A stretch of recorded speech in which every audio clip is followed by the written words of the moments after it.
A chronological Bible in 365 episodes. This is episode 157, continuing in Ecclesiastes. I, the preacher, was king over Israel in Jerusalem. And I set my heart to seek and search out by the wisdom concerning all that is done under heaven, this burdensome task God has given to the sons of man, by which they may be exercised. I have seen all the works that are done under the sun, and indeed all is vanity and grasping for the wind. What is crooked cannot be made straight, and what is lacking cannot be numbered. I communed with my heart, saying, Look, I have attained greatness, and have gained more wisdom than all who were before me in Jerusalem. My heart has understood great wisdom and knowledge. And I set my heart to know wisdom, and to know madness and folly. I perceive that this also is grasping for the winds. For in much wisdom is much grief, and he who increases knowledge increases sorrow. I said in my heart, Come now, I'll test you with mirth. Therefore enjoy pleasure. But surely this also was vanity. I said of laughter, madness, and of mirth, what does it accomplish? I searched in my heart how to gratify my flesh and wine, while guiding my heart with wisdom, and how to lay a hold on its folly, till I might see what was good for the sons of men to do under heaven all the days of their lives. I made my works great. I built myself houses and planted myself vineyards. I made myself gardens and orchards, and I planted all kinds of fruit trees in them. I made myself water pools from which to water the growing trees of the grove. I acquired male and female servants, and servants born in my house. Yes, I had greater possessions of herds and flocks than all who were in Jerusalem before me. I also gathered for myself silver and gold and the special treasures of kings and of provinces. I acquired male and female singers, the delights of the sons of men, and musical instruments of all kinds. So I became great and excelled more than all who were before me in Jerusalem. Also my wisdom remains with me. Whatever my eyes desired, I did not keep from them. I did not withhold my heart from any pleasure, for my heart rejoiced in all my labor, and this was my reward from all my labor. Then I looked on all the works that my hand had done, and on the labor in which I had toiled. Indeed, all was vanity and grasping for the wind. There was no profit under the sun. Then I turned myself to consider wisdom and madness and folly. For what can the man do who succeeds the king? Only what he has already done. Then I saw the wisdom excels folly, as light excels darkness. The wise man's eyes are in his head, but the fool walks in darkness. Yet I myself perceive that the same event happens to them all. So I said in my heart, As it happens to the fool, it also happens to me. And why was I then more wise? Then I said to my heart, This is all vanity.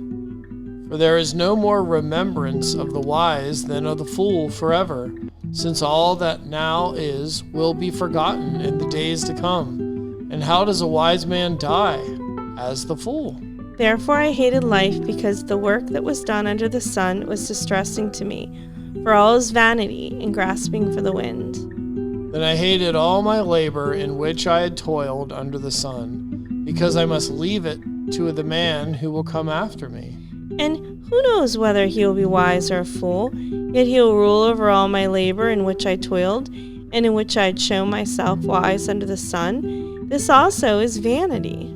Therefore I turned my heart and despaired of all the labor in which I had toiled under the sun. For there is a man whose labor is with wisdom, knowledge, and skill, yet he must leave his heritage to a man who has not labored for it. This also is vanity and great evil. For what has man for all his labor, and for the striving of his heart with which he has toiled under the sun? For all his days are sorrowful, and his work burdensome. Even in the night his heart takes no rest. This is also vanity. Nothing is better for a man than that he should eat and drink, and that his soul should enjoy good in his labor. This also I saw was from the hand of God. For who can eat, or who can have enjoyment more than I? For God gives wisdom and knowledge and joy to a man who is good in his sight. But to the sinner he gives the work of gathering and collecting he may give to him who is good before God. This also is vanity and grasping for the wind. To everything there is a season, a time for every purpose under heaven. A time to be born and a time to die, a time to plant and a time to pluck what is planted. A time to kill and a time to heal. A time to break down and a time to build up. A time to weep and a time to laugh, a time to mourn and a time to dance. A time to cast away stones and a time to gather stones. A time to embrace and a time to refrain from embracing. A time to gain and a time to lose, a time to keep and a time to throw away. A time to tear and a time to sow. A time to keep silent and a time to speak. A time to love and a time to hate. A time of war and a time of peace. What profit has the worker from that in which he labors?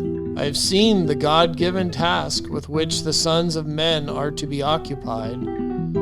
He has made everything beautiful in its time. Also, he has put eternity in their hearts, except that no one can find out the work that God does from the beginning to end.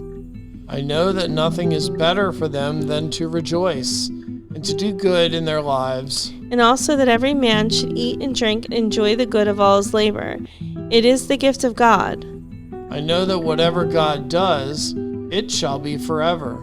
Nothing can be added to it, and nothing taken from it. God does it, that men should fear before him. That which has already been, and what is to be, has already been, and God requires an account of what is past. Moreover, I saw under the sun, in the place of judgment, wickedness was there, and in the place of righteousness, iniquity was there.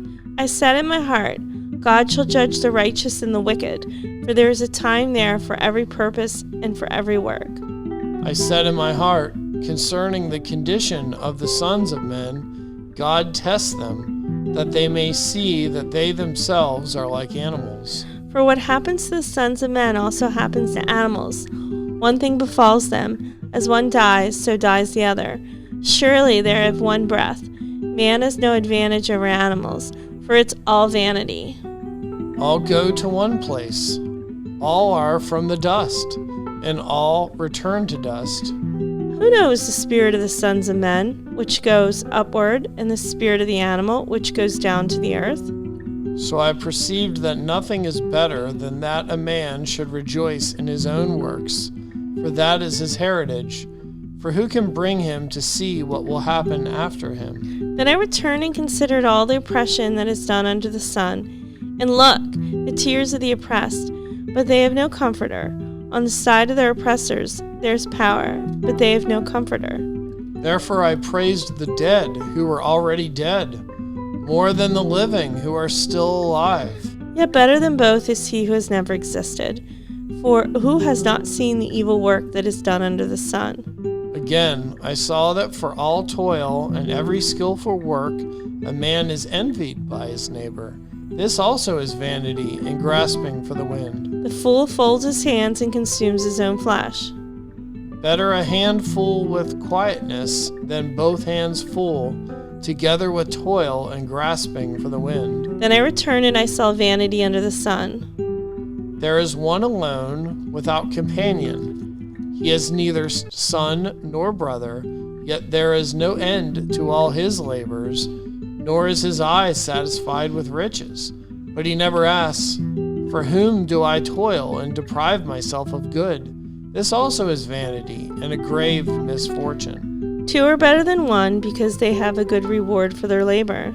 For if they fall, one will lift up his companion. But woe to him who is alone when he falls, for he has no one to help him up.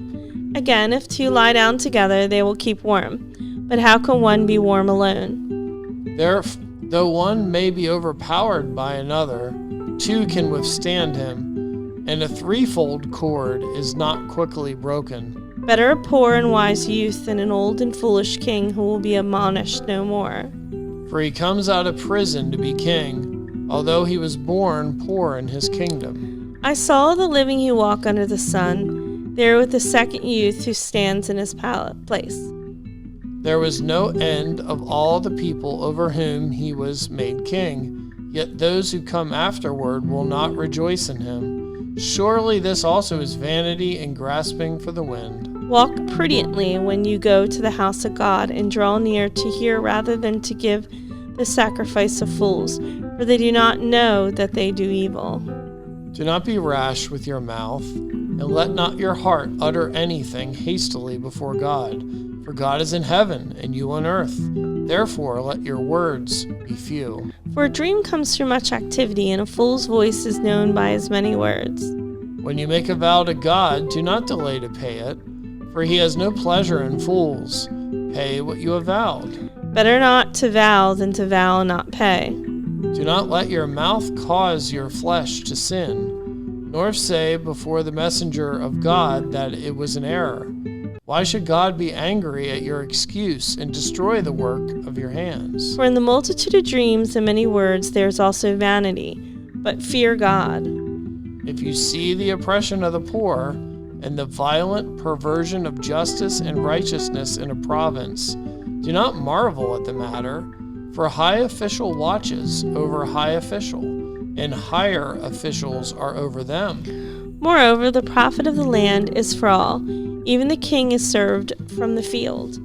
He who loves silver will not be satisfied with silver, nor he who loves abundance with increase.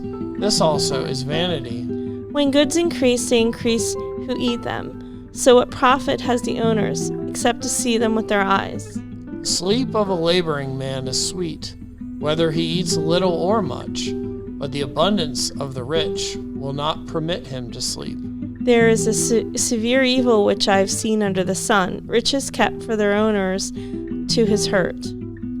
But those riches perish through misfortune. When he begets a son, there is nothing in his hand. As he came from his mother's womb, naked shall he return, to go as he came, and he shall take nothing from his labor, which he may carry away in his hand. And this also is a severe evil. Just exactly as he came, so shall he go. And what profit has he who has labored for the wind? All his days he has also eats in darkness, and he has much sorrow and sickness and anger. Here is what I have seen. It is good and fitting for one to eat and drink, and to enjoy the good of all his labor, in which he toils under the sun all the days of his life, which God gives him. For it is his heritage. As for every man to whom God has given riches and wealth, and given him power to eat of it, to receive his heritage and rejoice in his labor, this is the gift of God. For he will not dwell unduly on the days of his life, because God keeps him busy with the joy of his heart. There is an evil which I have seen under the sun, and it is common among men. A man to whom God has given riches and wealth and honor, so that he lacks nothing for himself of all he desires, yet God does not give him power to eat of it, but a foreigner consumes it. This is vanity, and it is an evil affliction. If a man begets 100 children and lives many years, so that the days of his years are many, but his soul is not satisfied with goodness, or indeed he has no burial, I say that a stillborn child is better than this. For it comes in vanity and departs in darkness, and its name is covered with darkness. Though it has not seen the sun, known anything, this is more rest than that man. Even if he lives 1,000 years twice, but has not seen goodness, do not all go to one place? All the labor of a man is for his mouth, and yet the soul is not satisfied. For what more has the wise man than the fool?